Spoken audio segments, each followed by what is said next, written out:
आज मैं आपके सामने हूँ एक नया टॉपिक लेके और आज का हमारा टॉपिक है गर्दन का दर्द।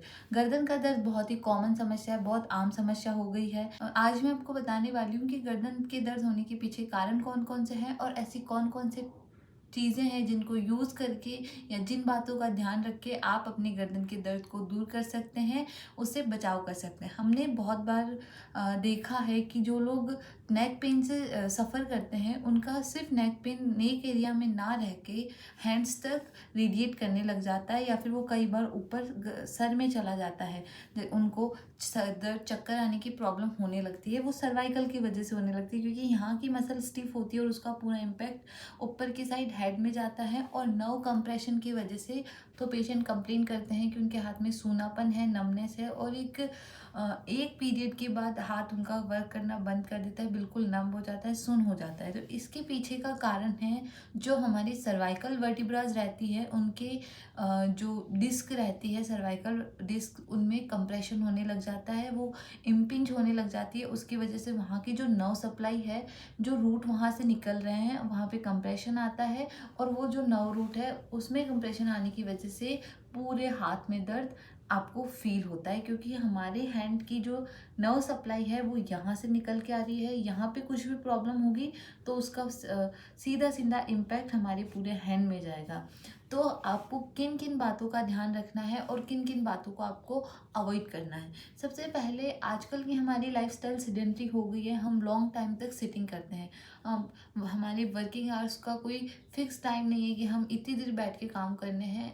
जितना ज़्यादा कंपटीशन इंक्रीज़ हो रहा है, जितने ज़्यादा लाइफ हम गैजेट्स यूज़ कर रहे हैं, लाइफ को सिंपल बना रहे हैं हमारी बॉडी को, उतना ज़्यादा ही सफ़र करना पड़ रहा है। तो इस सब को दूर करने के लिए आपको एक प्रॉपर लाइफस्टाइल फॉलो करना होगा। अगर आप लंबे टाइम तक बैठ के वर्क कर रहे हैं तो आपको हर 1 से 2 घंटे के अंदर उठ के वॉक करना है, अपना पोस्चर चेंज करना है। आपको लंबे टाइम तक एक पोस्चर में नहीं बैठना है। आजकल हम जब भी देखते हैं बच्चे पढ़ाई कर रहे होते हैं या कोई भी कंप्यूटर पे वर्क कर रहे तो हम इस तरह से बैठे रहते हैं। इस तरह से बैठने की वजह से मेरा स्पाइन पूरा आगे की तरफ झुक गया है और मेरी जो शोल्डर है यहाँ पे, इन पे पूरा लोड आ रहा है। गर्दन का जो पोस्चर है वो चेंज हो गया। जो हमारा मेरा नॉर्मल सर्वाइकल कर्व है वो चेंज हो गया। कर्व में चेंज आने की वजह से वहाँ की मसल स्टिफ हो जाएगी और धीरे धीरे से वहाँ की जो डिस्क है उन पे प्रेशर आने लग जाएगा क्योंकि डिस्क हमारे कर्व को, जो हमारी स्पाइन की मोबिलिटी है, उसको मेंटेन करके रखती है। सेकंड, इसका बहुत बड़ा रीज़न है, हम जब हमारी जो भी वर्किंग टेबल रहती है उसकी हाइट क्या है। अगर वो बहुत ज़्यादा हाई है, बहुत ज़्यादा लो है, तो हम उस पर पूरा झुक जाते हैं। तो आपको अपनी जो वर्किंग टेबल है या वर्किंग डेस्क है उसका लेवल इतना रखना है कि आपका जो भी पीसी, लैपटॉप आए वो आपकी आंखों के सामने आए बिल्कुल। आप उस पर जब भी वर्क करें आपके दोनों हैंड्स 90 डिग्री पे रहे, इस तरीके से आपका मूवमेंट इस तरह नहीं होना चाहिए। थर्ड, आपको ध्यान रखना है, आपको अपना हाइड्रेशन बढ़ाना है। जितना ज़्यादा हो सके आपको पानी पीना है और पानी के अलावा और भी चीज़ें होती हैं जो आपको हाइड्रेटेड रखेंगी, तो आपको उनका इनटेक बढ़ाना है। टाइम में एक पोस्चर में नहीं रहना है। लंबे टाइम तक अगर नेक का एक ही पोस्चर रहता है, बॉडी का एक ही पोस्चर रहता है, तो मसल पे बहुत ज़्यादा प्रेशर आने लग जाता है, मसल्स स्टिफ होने लग जाती हैं और अगर मसल स्टिफ हुई है तो उसका सीधा सीधा असर हमारी स्पाइन पे आएगा। जो हमारी बैक मसल्स हैं वो एकदम मोबाइल रहनी चाहिए, मूवमेंट में रहनी चाहिए। तो आपको इसको दूर रखने के लिए हर थोड़ी थोड़ी देर में बैक की स्ट्रेचिंग करनी है। मैं बताने वाली हूँ आपको आगे कि वो कौन सी एक्सरसाइज है जो आप कर सकते हैं, कौन सी बैक की स्ट्रेचिंग आपको करनी है। और आपको ध्यान रखना है कि जब भी हम काम करें, अगर हम बहुत ज़्यादा गर्दन को झुका के बैठ रहे हैं इस तरह से, तो हमारा ऐसा कोई काम नहीं है जिसमें हमें पीछे देखना पड़े या ऊपर देखना पड़े। तो आपको लंबे टाइम तक गर्दन को झुका के नहीं रखनी है और हर थोड़ी देर में आपको आसमान को, छत को देखना है। ये आप एक रूटीन बना लीजिए। अगर आपका सर्वाइकल लॉर्डोसिस बढ़ा हुआ है, यानी जो सर्वाइकल का नॉर्मल कर्वेचर है वो इंक्रीज हो रखा है, तो आपको बैक में मूवमेंट करना है, आपके हेड का पीछे की तरफ मूवमेंट करना है। तो ये तो हो गया कि आपको किन किन बातों का ध्यान रखना है। अब आपको मैं बताने वाली हूँ कि एक्सरसाइजेस कौन कौन सी करनी है।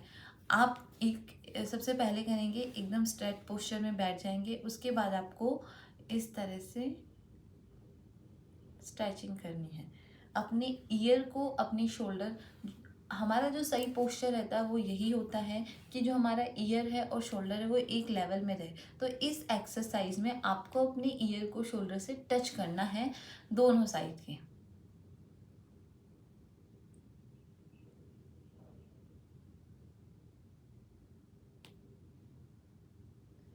ये एक्सरसाइज करने से जो अनसर्टेन लोड आ रहा था मेरी नेक पे वो कम हो जाएगा, मेरी मसल्स की ब्लड सप्लाई इंक्रीज हो जाएगी इस तरह से।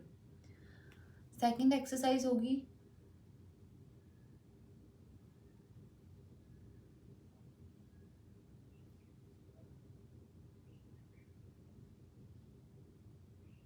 थर्ड एक्सरसाइज होगी, हमें इस तरह से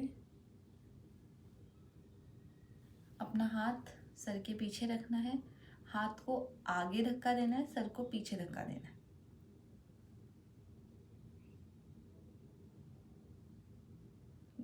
आपको ये 10 सेकंड तक करना है, छोड़ देना है, 10 सेकंड तक करना है, छोड़ देना है।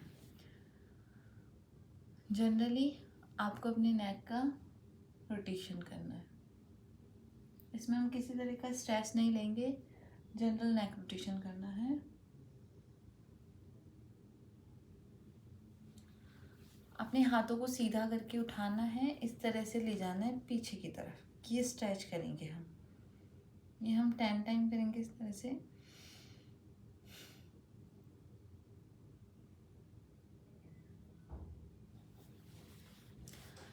ये तो हो गई अगर आप बैठे बैठे जो आप वर्किंग पीरियड में हैं तभी एक्सरसाइज करेंगे। दूसरी जो है, अब जो एक्सरसाइज मैं आपको बताने वाली हूँ वो आपको लेट के करनी है या आप सुबह शाम कर सकते हैं।